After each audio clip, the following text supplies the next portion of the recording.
रसूल अल्लाह सल्लल्लाहु अलैहि वसल्लम ने फरमाया, अगर मेरे पास ऊँट पहाड़ बराबर भी सोना हो तब भी मुझे ये पसंद नहीं कि 3 दिन गुजर जाए और उस सोने का कोई हिस्सा मेरे पास बाकी रहे,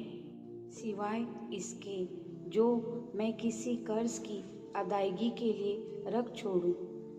रसूल करीम सल्लल्लाहु अलैहि वसल्लम ने फरमाया, जो कोई लोगों का माल कर्ज के तौर पर लेता है और अदा करने की नीयत रखता है तो अल्लाह ताला भी उसकी तरफ से अदा फरमा देता है, और जो कोई कर्ज अदा ना करने की नीयत लेता है तो अल्लाह ताला भी उसे तबाह कर देता है।